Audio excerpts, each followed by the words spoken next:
showing Basingstoke Bison work back the Raiders for the final time of the regular season. And it may no longer be the festive season. Heard the host unwrap a final gift from the visitors?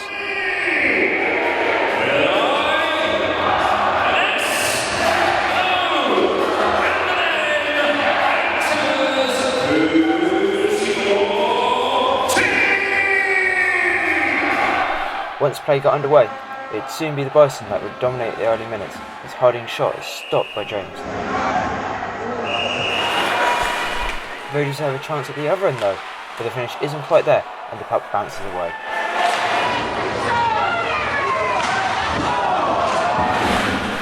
And as the visitors get another opportunity, a pass is made into the slot, and the shot is blocked in front by Ollie Stoke.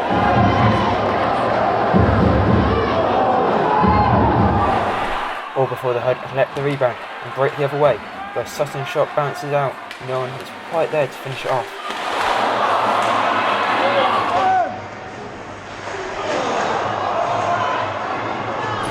Soon after, a simple piece on an offensive zone face-off sees Northcliffe with a shot, but again James is able to hold on.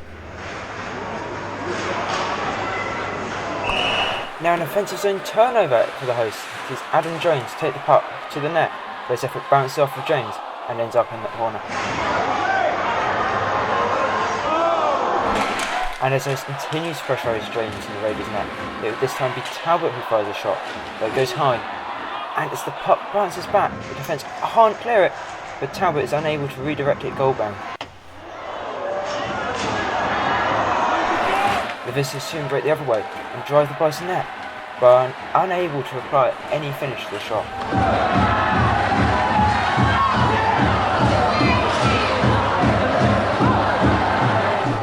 But they get another opportunity as Aaron Honey's pass sends Aleph on a breakaway, and he's able to deep met him and put it past on the block side.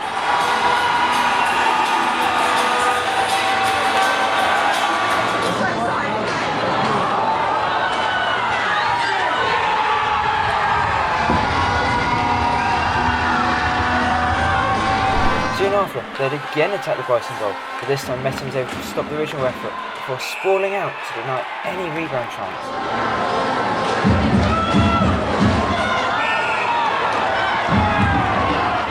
Aleph though is caught during the play and goes down injured. Fortunately though, after a brief stoppage, he's able to make his way back to the bench with some assistance.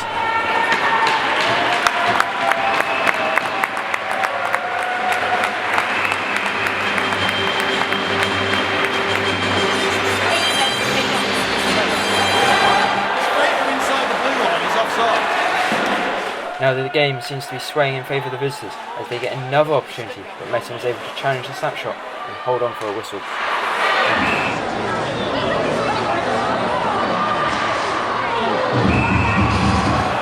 Though, as the period ticked down into the final 5 minutes, the hosts started to bring momentum back their way as Petts redirects a chance.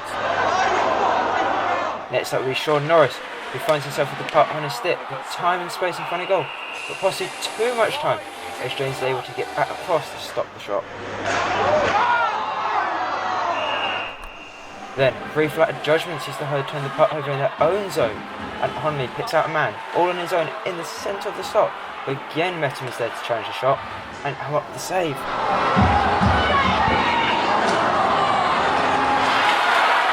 And as the clock neared the final seconds of the first period, the Bison would again stampede down the ice, but Talbot's shot is blocked away, seeing the Raiders take a 1-goal lead into the break.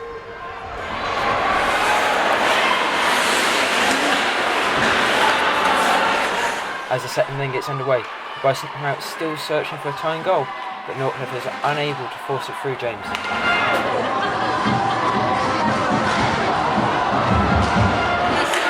Play then heads down the other end as Baldock this time fires it straight at the body of Metten.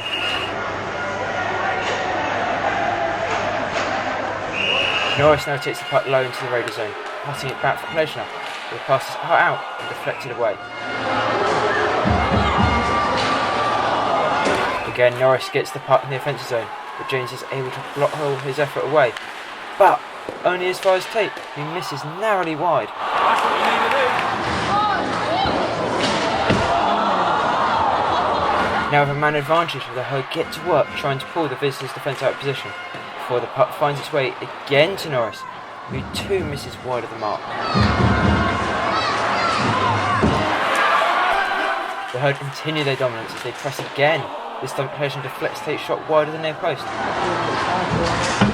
Or before Pleasure tries to turn the puck back over, but instead he's ordered for a slew foot and receives a 2+2 for fighting and a match penalty for the slew foot. While the Raiders receive a 2+2 for fighting to Webster, a 2+10 for a check to the head, and a match penalty for fighting, all going to Wells, and finally a 10-minute misconduct penalty to Flynn, as he receives it for clapping a stick on the ice as collision is forced off. The collision slew foot penalty has since been removed by the league following a review after the game.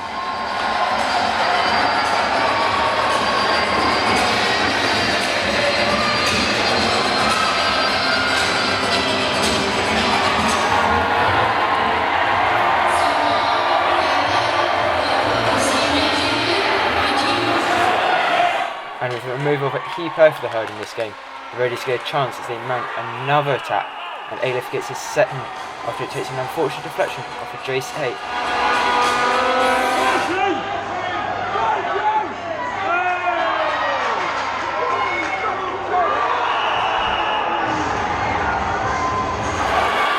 Soon after, Aleph would look to add another as the puck makes its way across the slot, but despite all the time and space, he's only able to find the pads of Metal. He's able to get Frost to deny the chance, ending the second period with the visitors now leading by 2 goals.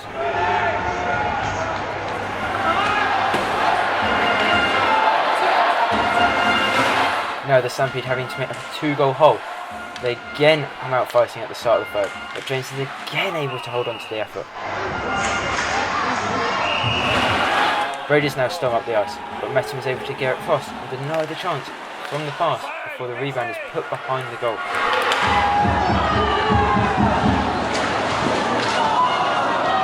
Wardowski now puts Norcliffe in behind the defence, but James again denies the opportunity.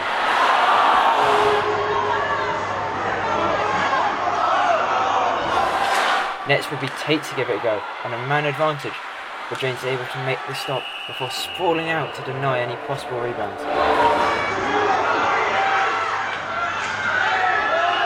Still with the man advantage, the puck this time finds its way to Wardowski on the back post, but he takes a little too long to settle it, giving James enough time to get into position to stop the shot.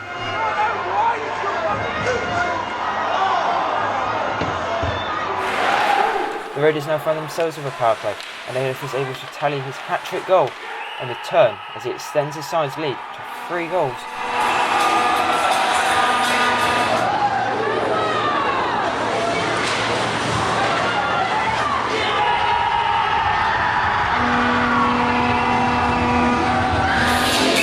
Leading the hosts to a timeout as they look to make some kind of change to bring themselves back into the match. But the first noticeable opportunity comes from the visitors as they look to add yet another goal to the tally. This time the puck goes up and out of play. All before they get another opportunity, and despite the goal light coming on, there's no celebration from any visiting player behind the net. And as the hosts look to break, the whistle goes as Stevenson looks for consultation on the play. And looking at it from behind the net, it's clear to see that the puck clearly strikes the post before coming back out into play after deflecting off of the inside of Meton's leg. It wouldn't matter too much as the original haul stands and the Herd eventually are able to stampede up the ice before Tate drives the net and opens the scoring at long last for the host.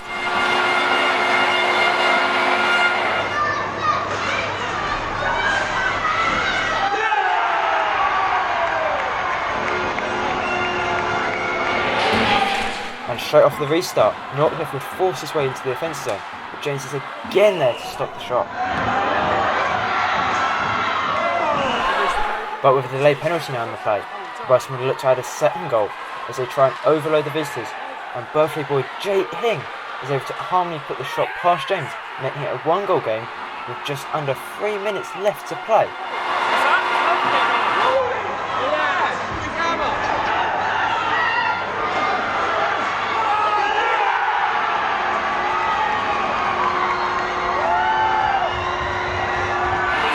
And resulting now in a timeout for the visitors as they look to regroup for the final minutes. which they manage mostly, but as the clock ticked down to the final seconds, Ashley Tate steps up again, and with only 2 seconds left on the clock, he ties it up, sending it into an overtime period.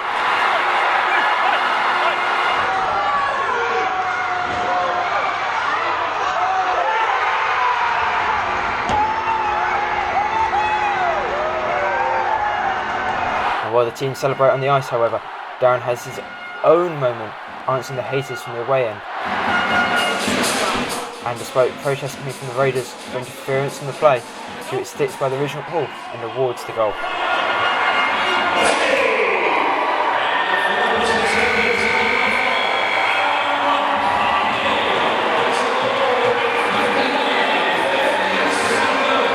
As overtime then gets underway, it's again the hosts who stampede out the starting blocks as Bordowski charges at the away goal on a breakaway. James comes out and takes away the chance. But hold on, there's a penalty on the play, and despite James having left his crease and Bordeaux being in possession of the puck, it's the Bison man who picks up a 2-minute penalty for interference. Though there were no big chances for his visitors, and once it expired, the hosts will pick up their own power play as Tate's shot is knocked away into the corner. Talbot then stick handles his way through the offensive zone before Jones collects the loose puck and fires at the net, but Jones is again able to get behind another as he holds on for yet another whistle.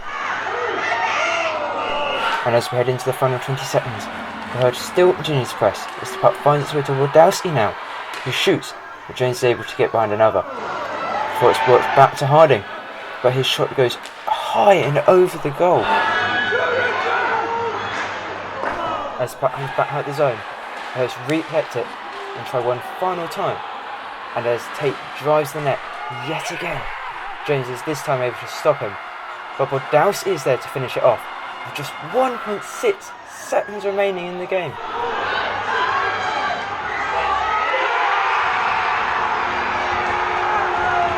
And the Bison win yet another game in overtime, and as the players rush onto the ice to celebrate, the team splits between Bordowski for the winning goal and Metten as he also celebrates his birthday on the day. And we just look at the pure excitement this game brings as Darren is finally able to breathe a sigh of relief and celebrate.